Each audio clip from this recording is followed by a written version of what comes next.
Hi everyone, this is Ivanka with Interview Global, and today we are talking about last two tips of my 8 tip series about best approaches towards the job search, interviewing process, and landing successfully offer.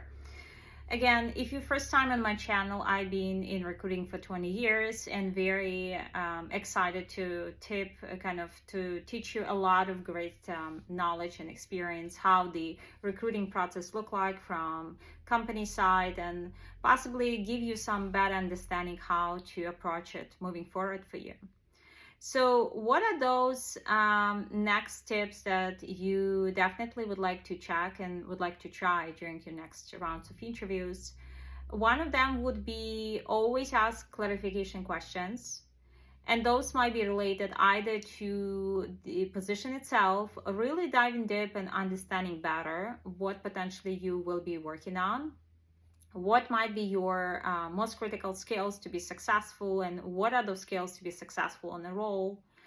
Make sure that you understand better if your recruiter or hiring manager have time to provide it, understanding the scope and scale of your opportunity. And you can actually ask very similar question, right? Can you tell me about more? Can you tell me more about the scope and scale of my role, my responsibilities? It can gives you better understanding what impact you can make. And you can actually ask another question, right? Can you tell me more? What will be the impact that I will be making? Either we're talking about impact on a product, on a project, on a process, on a team, and on a company. So very important, depends if you're applying for small startup, if it's a larger corporation, if it's a large company, right? Even asking the same question can actually provide you so much more. You will know if you possibly will be handling multiple hats, which means you will be combining a role of 2 to 3 individuals, right? Or it might be related to some other areas that you didn't think of. Also, asking those questions can help you actually to get prepared better for your next rounds, because maybe it's not actually on the job description, and if you learn it through next rounds of the interviewing process, just take this information as a fresh new requirements this company possibly looking for, and just make sure that you train yourself better, right, for the next round of opportunities.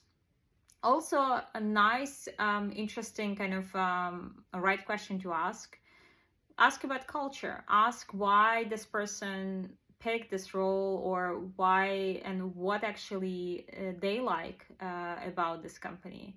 So you can ask it to the recruiter, you can ask it the interviewer, and you can actually ask both, because recruiter might have one point of view why they like the company, tech person, finance person, marketing person, designer, right, might have totally different approaches why they like this company.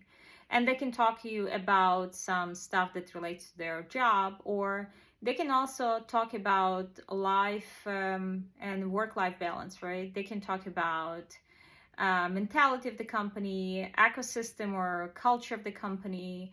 And that information, it's amazing, because on one side, they can also provide you a lot of great information for the next round of interviews. But also, hopefully, if you have multiple options and multiple opportunities that you're interviewing, you can actually decide for yourself, is it the right opportunity for me? Because it's very normal if when you talk to people, you might be realizing that maybe it's not the best option. Maybe it's not what I would love to do. Maybe it's not what would be the best choice in my career path moving forward. So stay as much as possible open and curious.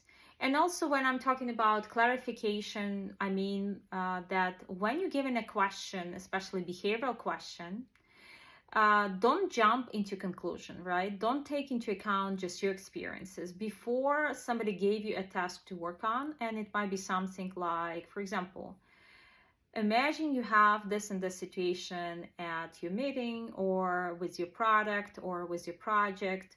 How would you find the solution? So when you ask such question, do not jump into conclusion with your answer. Stop yourself for a moment. Think what you already know, and definitely ask as many clarification questions as you need to. in order to gain more information, more knowledge about this team, this client, this product. And only when you're comfortable, only then answer. It's a great, actually very important and very successful approach toward any role that you would apply, because it's showing your interviewer, it might be your decision maker, it might be manager, it might be just interviewer, but it gives them so much information about you. It gives your communication skills level information. It's showing them that you're actually a person who clarify before jumping into solution and providing, right, based on the conclusion. Majority of people actually who failing, this is the people who are either do not asking enough questions to clarify or do not ask questions at all. I think the most dangerous when I see somebody on the interview is someone who doesn't have a single question. It's really alarming, because if person doesn't have a question for me, I making a conclusion either I did such an amazing job, and in some cases I do provide ton of data upfront, right? What this process would look like in terms of interviewing.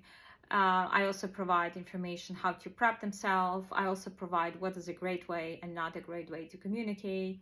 But usually, normally have great questions to ask. And again, if it's something that you would like to discuss more in details, if you need any prep for your upcoming interviews, feel free to reach out to Interview Global for such recommendations. We do one-on-one coaching with variety of candidates all across industries. So we'll definitely can help you to train, kind of practice with you how to stood out during the interview process and land the job and land your offer.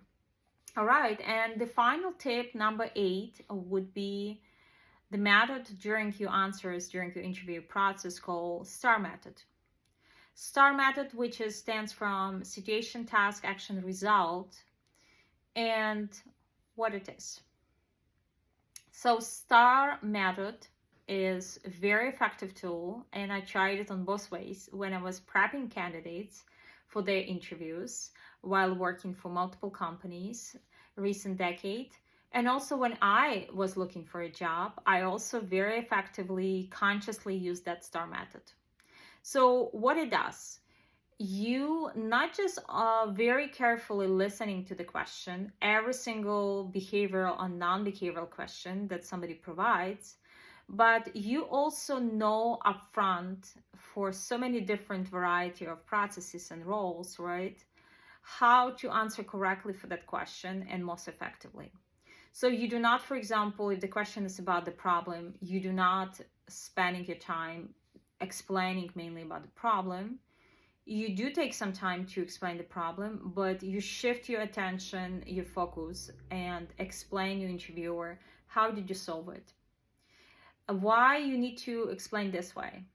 If somebody asks you about biggest problem you had with your biggest challenge you had with your recent company, but you don't see and you don't show them how did you fix it, they will need to ask you that in a separate question.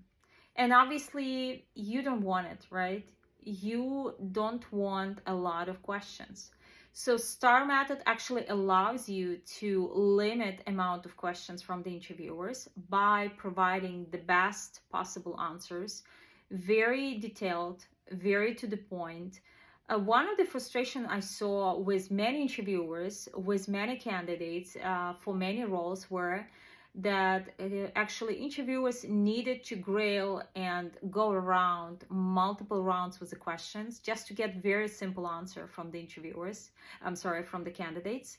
And I saw them that they were frustrated, they were not happy.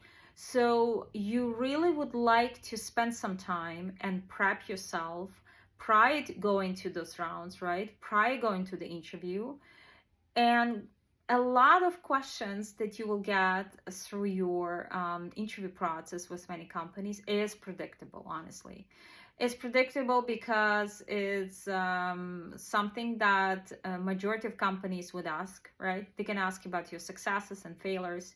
They can ask about your accomplishments. They can ask about most difficult projects, maybe very difficult situation with a core worker.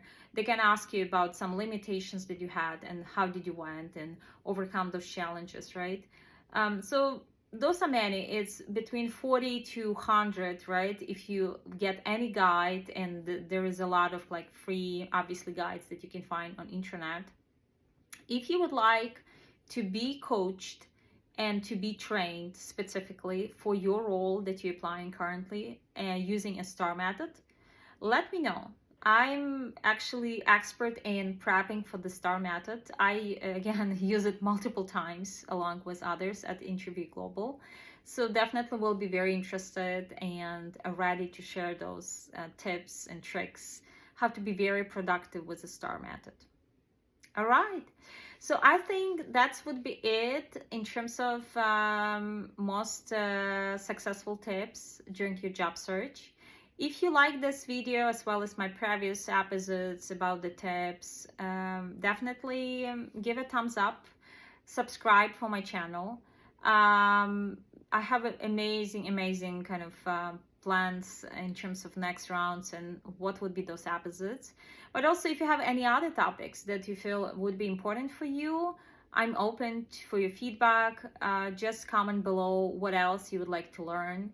And honestly, again, market is so wide with so many different job needs and companies, and every company hiring slightly differently. So if you have any experiences that you want to share, again, you can comment, you can tell what's been your experience so far. If you had any struggles, share what's been those struggles, and we can start those productive discussions, how actually to overcome those challenges for you and land your job successfully. Okay? Sounds good. I wish everyone amazing week ahead, and I'll talk to you soon. Thank you. Bye.